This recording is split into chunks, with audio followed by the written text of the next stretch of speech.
पुष्पदंत सागर महाराज से 10 करोड़ रुपए की वसूली कहें कि आप करवा के दीजिए। और कहां से आदेश है? गृह मंत्रालय से।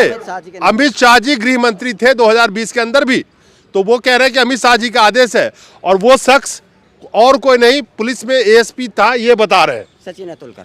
सचिन अतुलकर। हाँ। ठीक है, तो फिर आपने क्या कहा? तो मैंने कहा भाई अगर गृह मंत्री जी को अगर पैसों की जरूरत है तो वो डायरेक्ट फ़ोन कर देंगे महाराज जी को और महाराज जी अपने आप दे देंगे, मेरे कहने से क्यों देंगे। और ये बात मैं मीडिया को बताऊंगा और गृह मंत्री जी तक भी ये बात बताऊंगा कि आप उनके नाम का दुरुपयोग करके आप अवैध वसूली कर रहे हो।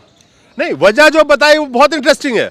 क्या उन्होंने बताया कि 10 करोड़ रुपए इसलिए दिलवाइए कि मुझे राजस्थान सरकार में तोड़ मरोड़ करनी है, मध्य प्रदेश में उस वक्त में कमलनाथ की सरकार थी, उसको भी तोड़ मरोड़ करनी है। हमें गृह मंत्रालय से एक ऐसा निर्देश मिला है कि हमको नेपाल, मध्य प्रदेश और राजस्थान सरकार को तोड़ मरोड़ करना है। इसके लिए हमें को कुछ पैसों की जरूरत है। राजस्थान सरकार को तोड़ मरोड़ करना यानी कि गहलोत सरकार को? गहलोत सरकार को। ठीक है। और जब आप मध्य प्रदेश में थे तो वहाँ मामा की सरकार थी 2020 में? कांग्रेस की, कमलनाथ की सरकार थी। अच्छा। और नेपाल सरकार में भी तोड़ मरोड़ करने के लिए हमको कुछ पैसों की जरूरत है। नेपाल सरकार को भी तोड़ मरोड़ करना है? जी जी जी। तो मैंने कहा साहब आप कहना क्या चाहते हो? कि बोला आप जो पुष्पदंत सागर जी महाराज के यहाँ जा रहे हो अतिथि बन के, और वो बहुत बड़े संत हैं, वो कहीं से भी हमको अच्छी पैसे की व्यवस्था करवा सकते हैं, तो आप ऐसा करें कि हमको 10 करोड़ रुपए की वहाँ व्यवस्था करवा दें। उन्होंने 10 करोड़ रुपए दिलवाने से इनकार किया तो इन पे फर्जी एक केस डाल करके 3 साल जेल कटवाया इनसे। तो जब इन्होंने मना कर दिया कि हम पैसे नहीं दिलवाएंगे तो एक फर्जी मुकदमा दायर किया जाता है। वो मुकदमा आज भी चल रहा है? नहीं, उसका निपटारा हो गया। उसमें क्या हुआ? उसमें सजा हो गई थी हमको। तो उसमें जज सजा हो गया मतलब साबित हो गया?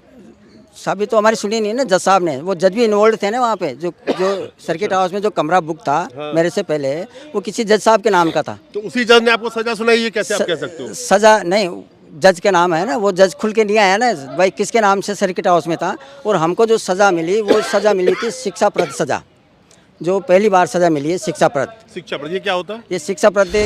दोस्तों नमस्कार। इस तरह का पहला मामला मेरे सामने आया है जो बहुत ही इंटरेस्टिंग है। ये जो शख्स मेरे साथ खड़े हैं ये न्याय की गुहार लगा रहे हैं। उस न्याय का गुहार की वजह यह है कि इनसे किसी सरकारी अधिकारी ने 10 करोड़ रुपए मांगे और इनसे नहीं मांगे, इनको बोला गया कि किसी से दिलवा दो।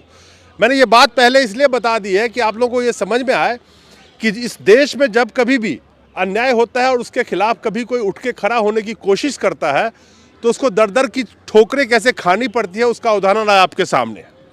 हमारे साथ है महावीर प्रसाद तोड़दी जी और ये राजस्थान के रहने वाले हैं और ये 2020 की उज्जैन गेस्ट हाउस की एक घटना बता रहे हैं और तब से लेकर के आज तक ये दर दर भटक रहे हैं। प्रधानमंत्री जी को कभी ज्ञापन दे रहे हैं, कभी गृह मंत्री जी को ज्ञापन दे रहे हैं, कभी राष्ट्रपति जी को ज्ञापन दे रहे हैं।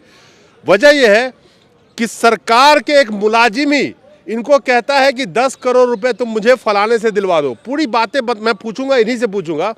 महावीर जी, सबसे पहली बात कि मुझे सबसे पहली शुरुआत यहीं से बताइए कि 10 करोड़ रुपए आपसे किसी ने कहा कि फलाने से दिलवा दो, आखिर उसने आपको क्यों चुना और वजह क्या था कि महावीर प्रसाद उससे दिलवा सकता है? वो कौन शख्स था और किससे दिलवाने की बात थी? देखिए, इंडो नेपाल समरसता सोशल मिशन यात्रा के अंतर्गत हम लोग देवास के लिए दिल्ली से प्रस्थान हुए थे और देवास का एक निमंत्रण था हमारे यहाँ पुष्पदंत सागर जी महाराज, मध्य प्रदेश। हाँ। पुष्पदंत सागर जी महाराज ने हमको आमंत्रित किया था। पुष्पदंत सागर जी महाराज ने। अच्छा। और उनका 31 जनवरी को बहुत बड़ा कार्यक्रम था, उसमें मुझे चीफ गेस्ट बुलाया था और उसकी सारी व्यवस्था उनके जो सेक्रेटरी है उन्होंने हमको की थी, गाड़ी वगैरह की सबकी व्यवस्था की थी। तो हमने जब देवास के लिए हम लोग रवाना हुए तो आगर के आगे बॉर्डर पे, उज्जैन बॉर्डर पे उज्जैन पुलिस जाब्ता हमको मिला। उन्होंने कहा साहब आप हमारे गेस्ट हो यहाँ पे और सचिन अतुलकर जी जो हमारे एसपी साहब है वो आपसे मिलना चाहते हैं। तो ये लोग हमको उज्जैन सर्किट हाउस में ले गए। उज्जैन सर्किट हाउस में जिस कमरे में मुझे रुकाया गया है वो ऑलरेडी किसी जज साहब के नाम से था। अच्छा।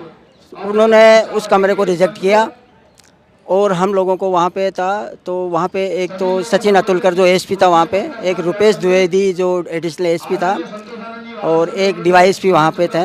ये मेरे पास आए कमरे में और 45 मिनट तक इन्होंने मेरे से चर्चा करी। 45 मिनट का चर्चा का सब्जेक्ट क्या था? किस विषय पे चर्चा कर रहे थे? वो उन्होंने शुरू में तो मुझे भारत और नेपाल के संबंधों पे हमने चर्चा करी। पहले माहौल बनाया गया। पहले माहौल बनाया।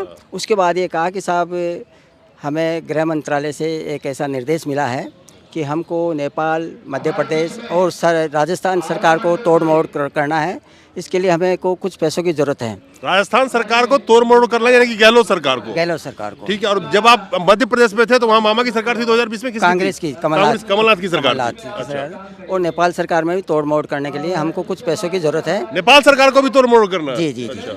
तो मैंने कहा साहब आप कहना क्या चाहते हो? कि बोला आप जो पुष्पदंत सागर जी महाराज के यहाँ जा रहे हो अतिथि बन के, और वो बहुत बड़े संत हैं, वो कहीं से भी हमको अच्छी पैसे की व्यवस्था करवा सकते हैं। तो आप ऐसा करें कि हमको 10 करोड़ रुपए की वहाँ व्यवस्था करवा दें, ताकि हमारी नौकरी भी बच जाएगी और हमारी इज्जत भी बच जाएगी। फिर हमने कहा भाई नहीं, एक मिनट रोकूंगा। इतनी कन्वर्सेशन तो हो गई। जो आपसे ये बात कर रहा है वो शख्स की क्या अहमद ओहदा क्या था उसका? ASP police superintendent, assistant superintendent of police हो गया, लेकिन उसका नाम क्या था? सचिन अतुलकर था। ये कह रहे हैं कि जब ये पहुंचे 2020 के अंदर में, तो उज्जैन बॉर्डर पे इनका आरोप है कि एएसपी सचिन अतुलकर उन्होंने पुलिस कब भेजा? पुलिस जाब्ता वहाँ पे बॉर्डर पे भेजा। उन्होंने भेजा, वो खुद भी नहीं आए थे? नहीं, वो खुद नहीं आए थे। अच्छा, वो पुलिस भेजा था। तो उन्होंने पुलिस भेजा, उसके बाद वो इनके पास आते हैं और कहते हैं कि 10 करोड़ रुपए का आपको, जो ये संत जी का नाम ले रहे हैं, क्या नाम बताया था? पुष्पदंत सागर महाराज। पुष्पदंत सागर महाराज। मैं दोबारा इनके मुंह से इसलिए बुलवा रहा हूँ कि लोग आपको पता चले कि ये कह रहे हैं। तो पुष्पदंत सागर महाराज से 10 करोड़ रुपए की वसूली कहे कि आप करवा के दीजिए। और कहां से आदेश है? गृह मंत्रालय से। अमित शाह जी गृह मंत्री थे 2020 के अंदर भी, तो वो कह रहे हैं कि अमित शाह जी का आदेश है। और वो शख्स और कोई नहीं, पुलिस में एएसपी था, ये बता रहे हैं सचिन अतुलकर। हाँ। ठीक है। तो फिर आपने क्या कहा? तो मैंने कहा भाई अगर गृह मंत्री जी को अगर पैसों की जरूरत है तो वो डायरेक्ट फोन कर देंगे महाराज जी को, और महाराज जी अपने आप दे देंगे, मेरे कहने से क्यों देंगे। और ये बात मैं मीडिया को बताऊंगा और गृह मंत्री जी तक भी ये बात बताऊंगा कि आप उनके नाम का दुरुपयोग करके आप अवैध वसूली कर रहे हो। नहीं, वजह जो बताई वो बहुत इंटरेस्टिंग है। क्या उन्होंने बताया कि 10 करोड़ रुपए इसलिए दिलवाइए कि मुझे राजस्थान सरकार में तोड़ मरोड़ करनी है, मध्य प्रदेश में उस वक्त में कमलनाथ की सरकार थी, उसको भी तोड़ मरोड़ करनी है, और नेपाल सरकार में भी कहा। तो ये तीनों बात जो बता रहे हैं, बड़े बहुत ही इंटरेस्टिंग चीज है कि वो सरकारी मुलाजिम होके कह रहा है कि अमित शाह यानी कि गृह मंत्रालय से आदेश है 10 करोड़ रुपए इकट्ठा करने का। खैर, वैसे भी याद दिला दूं कि पीएमओ का बंदा बन के बहुत सारे लोग घूम रहे थे पीछे, आपको याद होगा। तो खैर, तो फिर क्या हुआ आगे? उसके बाद मेरे को कमरे में बंद कर दिया और मैंने उसके एक थप्पड़ रख दिया था सचिन अतुलकर को। आपने? और मैंने रखा था। उस समय 40 आदमी वहाँ मौजूद थे, कई राजनेता भी थे, सर्किट हाउस के लोग भी थे। तो उन्होंने फिर हमको वहाँ से अपहरण करके हमको अज्ञात स्थान पे ले गए और हमारे खिलाफ एक FIR दर्ज कर दी माधव नगर थाने में। उसमें हमको न्याय से वंचित रखा गया। हमारे पास डॉक्यूमेंट्स पूरा था। उनका कहना यह था कि हमारे जो पूरा आरोप लगाया FIR में कि सब हमको मुखबिर से सूचना मिली कि इनके पास जो डॉक्यूमेंट्स है वो अवैध है। अब किस चीज़ का डॉक्यूमेंट अवैध है? आपको इमिग्रेंट थोड़ी हो कहीं के? नहीं, हमारे पास, मैं विशेष सलाहकार हूँ प्रथम उपराष्ट्रपति नेपाल सरकार के। अच्छा। न्यायमूर्ति परमानंद झा साहब हैं, उनके साथ मैं 2010 से हूँ और उनका विशेष सलाहकार सांस्कृतिक समन्वय सम्मेलन का हम कार्यक्रम अभी भी हूँ मैं। तो मैंने कहा कि भाई आप ये जो आरोप लगा रहे हैं तो ये राजनयिक संबंध आप खराब कर रहे हैं, हमारे भारत नेपाल के बहुआयामी संबंध खराब कर रहे हैं। और मैं तो आप जो अवैध वसूली कर रहे हो गृह मंत्री जी के नाम से, उनकी प्रतिष्ठा को खराब कर रहे हो, भारत की प्रतिष्ठा, भारत की शक्ति, भारत के पंचशील सिद्धांत को आप जो खराब कर रहे हो, इसके लिए मैं मुख्यमंत्री को भी कहूँगा और हमारे गृह मंत्री को भी कहूँगा, प्राइम मिनिस्टर साहब को भी कहूँगा और मीडिया को भी कहूँगा। और हमारे वहाँ से मेरी बात हुई थी, महाराज जी के जो सेक्रेटरी थे, तो उन्होंने कहा कि आप आ जाइए, मीडिया को ये सब चीज़ें बताएंगे, ये ब्लैकमेलर हैं।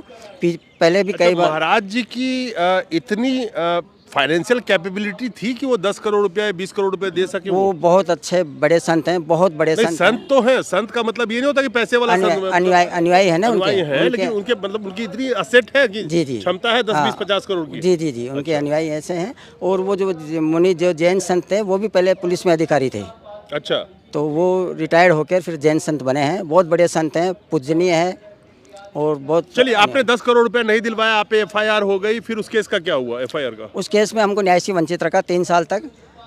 19 महीने में तो हमारा चालान दिया उन्होंने। तो आप मतलब बेल पे ही रहे? जेल बेल तो नहीं हुआ? नहीं, जेल में रहे ना हम लोग। कितने साल जेल में रहे? 3 साल जेल में रहे हम। 3 साल जेल में रहे? 3 साल हमको। अच्छा, देखिए, ये न पहला मामला है ना आखिरी मामला है।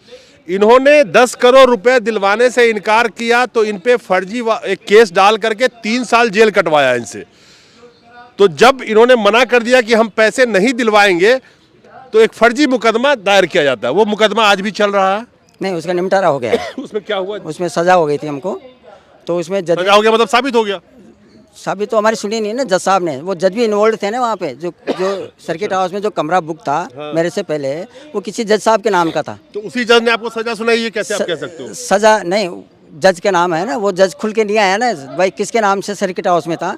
और हमको जो सज़ा मिली वो सज़ा मिली थी शिक्षाप्रद सज़ा, जो पहली बार सज़ा मिली है शिक्षाप्रद। शिक्षाप्रद ये क्या होता है? ये शिक्षाप्रद केवल हमको मोटिवेशन किया गया है कि आपके पास सारे डॉक्यूमेंट्स होते हुए भी आपने हमको अंधेरे में रखा, तो आपको शिक्षा दी जाती है, इसलिए ये सज़ा दी जाती है आपको। अच्छा, मतलब आपको एक सीख देने के लिए या हाँ। एजुकेशनल पर्पस के लिए कह सकते हैं कि वैसे सजा दिया। बिल्कुल, ऑर्डर मतलब में ऑर्डर श्रम नहीं था, नो, श्रम वगैरह ऐसा कुछ नो, नहीं नो, था। नो, नो, ऑर्डर में शिक्षाप्रद सज़ा लिखी है। अब सवाल ये है कि जितने ये नाम गिनवा रहे हैं, ये महावीर जी जो हैं, जो राजस्थान के रहने वाले, इसी भारत के हैं, कहीं भागने वाले नहीं है। जो इल्ज़ाम लगा रहे हैं उस इल्ज़ाम में अगर सच्चाई नहीं थी तो इनको दोबारा से पकड़ो, बंद कर दो।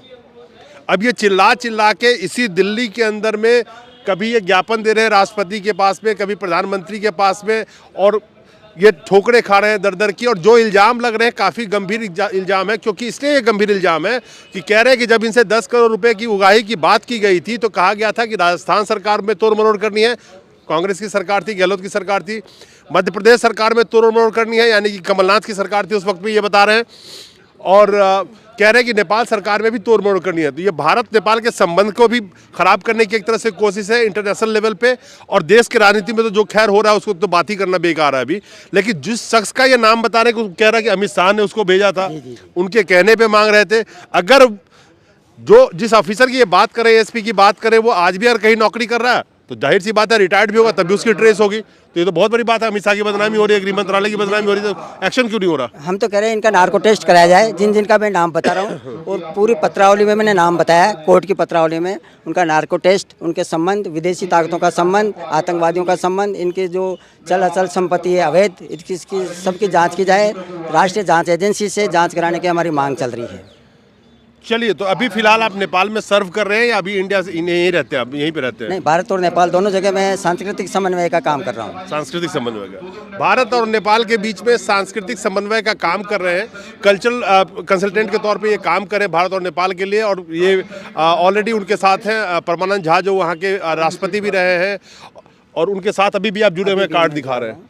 और मेरा जो उद्देश्य है वो ये है कि भारत और नेपाल की जो वैदिककालीन संस्कृति है इसका पुनरुत्थान हो, भारत पुनः वैदिककालीन जगत गुरु के आसन पर पदस्थापित हो, भारत को सुरक्षा परिषद में वीटो पावर के साथ परमानेंट सीट मिले, अयोध्या को संयुक्त राष्ट्र संघ का मुख्यालय बनाया जाए, और विवेक रामास्वामी जो अमेरिका का उद्योगपति है, भारतीय उद्योगपति है, उसको यूएनओ का नेतृत्व दिया जाए। चलिए, ये इनकी डिमांड है, लेकिन मुझे लगता है कि सबसे अहम डिमांड ये है जो ये इल्ज़ाम लगा रहे हैं और जिसपे इन्होंने सजा भी काटी है।